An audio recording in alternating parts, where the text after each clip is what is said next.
Hindi mo malalaman ang ganda ng aming bayan kung hindi mo pupuntahan. Hi, ako si Sir Inan at nandito tayo ngayon sa Talaudjong.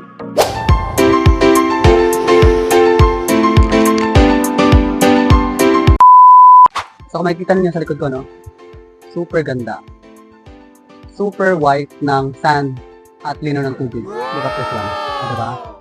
So, go na! Ayun ang habang nagsisit ako ngayon, may mga dumating ng mga tao, eh. So, na-shy type tayo. Medyo madami naman yung tao. Sa left side and right side. Sige lang. Sige lang ako. Sige. May mga dumating na mga tao, eh.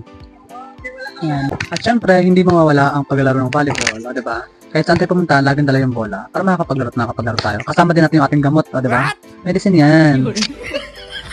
Ngayon, habol tayo sa bakasyon. Kasi next week, mag-duty na ako for enrollment. Tapos ang maliligayang araw ng bakasyon. Bawal naman next year. Maganda yung panahon dito sa anong ano to? Beach? Part ng Talaudjong, Oh, pero Talaudjong, part ng Talaudjong. Sa ayaw niya. Kasi nga, dagat. Ayan yan. Hindi maganda sa ganyan. Tiluna. Takot ka naman sa tubig. Ito lang ikaw sa mini pool. O, yan na, mini pool na. Ayan, saan magbububasain? Ayan niya. Karagay na lang. Tayo niya. Butragis talaga. Ayan yun na sumama. Tara, balik doon. Sa mga gustong pumunta dito, 100 pesos ang entrance fee. Okay na kasi maghapon na din naman din. Kung gusto nyo mag-cottage, magkano yung cottage? 1,000. Tapos kung table naman, 400. Kung Per 10, table. may Ito lang. 150 sila. Ko lang sa'yo. Tawag dito, mas okay ito ngayon compare doon sa nagtabo na napuntahan namin kanina.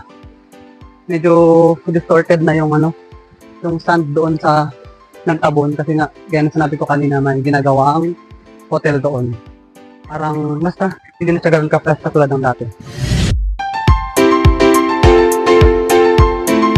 Siyempre ate, bago tayo maligo ng dagat, kailangan protected. Tada! Diba? Malapit na pa naman yung pasukan tapos sunog tayo. Hindi pwede yun. Dapat di tayo sunog. At ayun na nga, sabi ko, mag-shoot muna ako doon sa may dagat banda para meron din akong kuha doon. Pero, nung malaman ko kanina, tinitinan ko yung mga videos, wala pala itong audio kasi yung mic pala na iwan ko tapos nakatusok din tong jack niya sa may phone kaya hindi kaya kami maririnig. So dada ako ng dada dyan kung ano pinagsasabi ko tapos hindi ko alam na wala palang sound.